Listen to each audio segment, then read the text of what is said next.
This is The Elegant Oxford with your host, Preston Soto. In today's video, I'm going to teach you about worst case scenarios, and to really drive that point home, I stuck my boots purposefully in some really nasty, gunky mud to show you that you can turn even the nastiest pair and make them look like new again. Now, I don't always remove laces, but in this case, it's absolutely necessary to get those nasty, dirty laces off. We're going to hand wash these and dry them so that they can go back on the boot, and everything will be fine. So remove those laces and just ignore the cracking dirt that's coming off.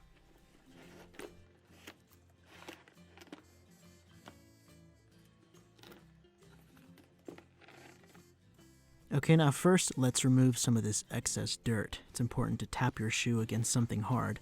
This table will do just fine. Just give it a couple of light taps, 1, 2, 3, and you'll see all that nasty dirt coming off, and this will make the entire job much easier before you start. So give it a good tap. Be gentle, but also be firm so all that dust comes out, and then we'll do some spot treatments later on.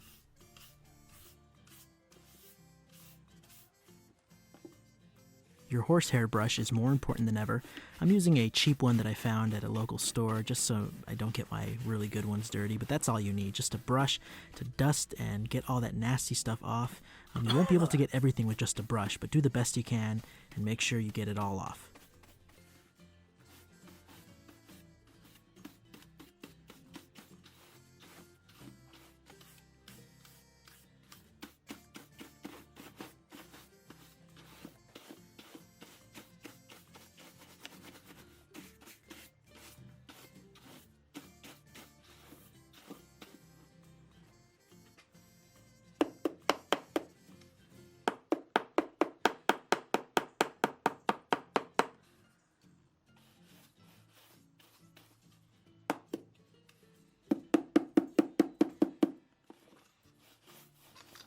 Okay, now you need shoe trees because the shoe is going to get wet. So I recommend some good boot trees. These are by Woodlore, the Boss boot tree. It's one of my favorite boot trees. I think it's the only one I own, but it's still, I think, one of the best. So make sure to put those boot trees in there and to give the shoe a good sturdy foundation and some good shape. I'm sure a lot of you already know that I don't use saddle soap very often. I don't like it as much as others because it's really good at stripping polish and wax off of the shoe and sometimes even your finish. So I'm very cautious around it, but in this case it is absolutely necessary. We're going to have to get a good lather and really shampoo and clean that leather because it is soiled and dirty. So this is one of those cases where saddle soap is absolutely essential and necessary. Brings back good memories. When I lived in Mexico, the shoe shiners downtown, they would all use saddle soap, and in Mexico it's called pumpkin soap or jabón de calabaza. So when I came home, I was asking people, what's pumpkin soap? Where do I find the pumpkin soap? And they told me it's called saddle soap here, and it's fantastic. I mean, you got to be careful. It'll really take polish off of your shoe. It'll strip off wax and polish. So it's not great for regular or light cleanings. It's really for those dirty, nasty jobs where things have just gone wrong.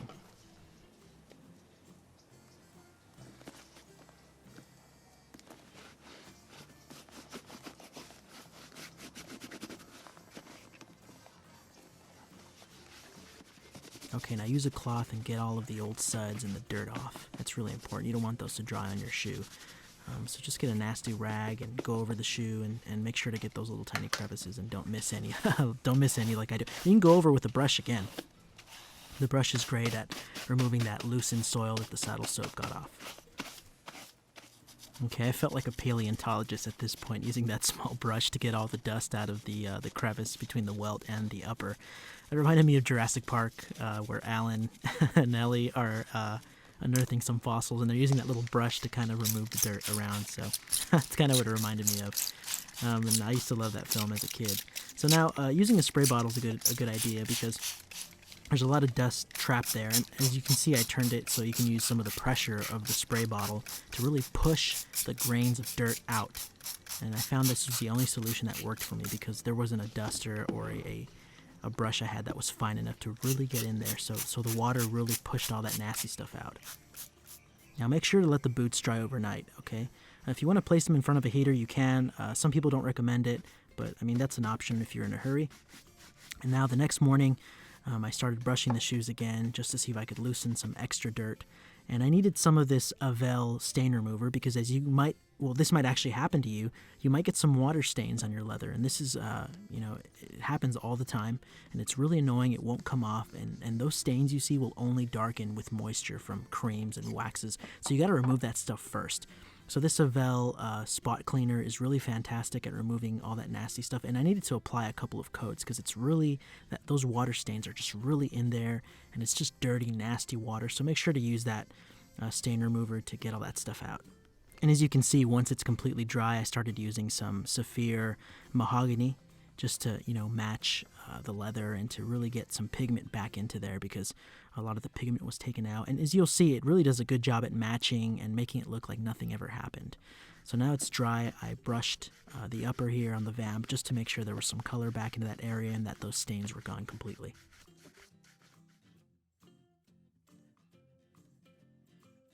Now it's time for some leather moisturizer. This leather is dry. It was outside all night. The mud got to it. All the nutrients were kind of pulled out with the saddle soap. So the leather is dry and it needs some really good conditioning. So I use Saphir Renovator. Of course, that's my go-to. Those who know this channel know that I absolutely love it. And it just really hydrates the leather really, really well. I just love how it looks when it hits the leather. It darkens it a little bit only because it's hydrating that leather and it cleans it just so well. I absolutely just love it. I wish I could drink it, but I can't. Sometimes I was like, I wondered one time, I wonder if it tastes good, but obviously I've never tasted it or anything. The process just looks really good.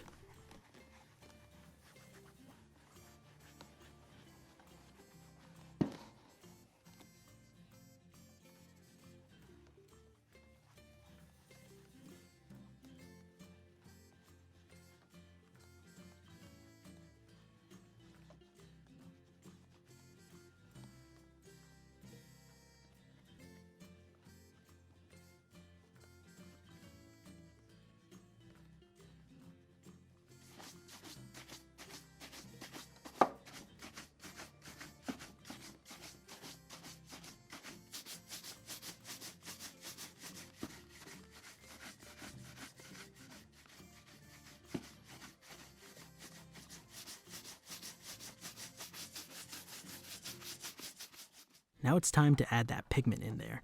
So I'm using Dark Brown by Saphir and Mahogany again.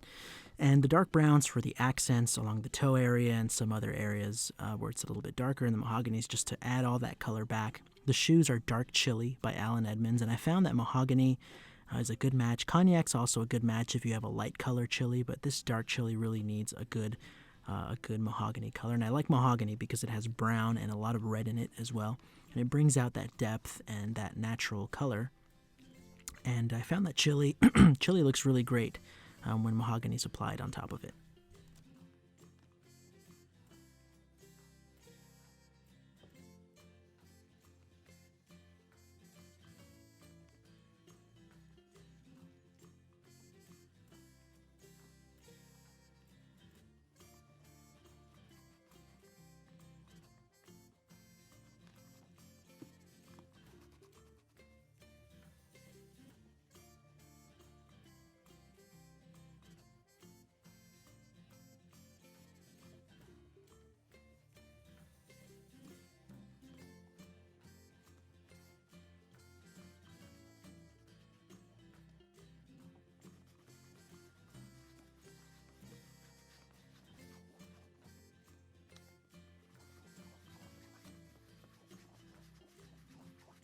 Okay, this was just one coat of cream polish, and as you'll be able to see in a minute, it just shines so well. Just one layer of cream polish by Saphir from the Medaille d'Or line, and you'll see a difference. So it's looking really great.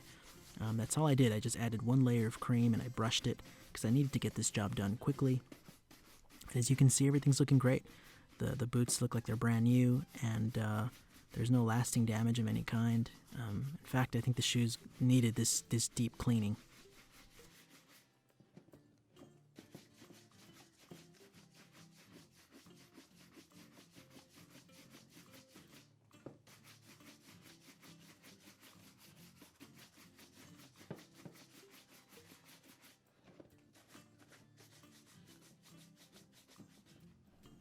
Now I know a lot of you don't like to mirror shine your boots, but these are a little bit dressier than just a normal work boot, so I think I'm going to do that. I like wearing these with jeans and suits. I even call it going suited and booted. It's one of my favorite looks, but I won't record the entire process because it's a lengthy process, but I'm happy with how these turned out. Here's the before. It's Jurassic Park style mud right here, really nasty stuff. And here's the after. I think the boots look 1,000 times better. They are back. I mean, they're better than new. They didn't look this good before they went into the mud. So I'm pretty happy that they did, and that you can see that it's possible to transform your pair no matter how dirty. There's always a way to save them. Don't ever toss a pair of shoes just because they've gone through the ringer. You can bring them back, you can restore them, and make them look 100%. Thank you so much for watching. If you've enjoyed this video, please like, subscribe, and share. You can find me on Instagram and Facebook at The Elegant Oxford. Links to my pages are in the description of this video. Remember, always put your best foot forward. The small details matter most, so don't forget to #ShineYourShoes. See you next time.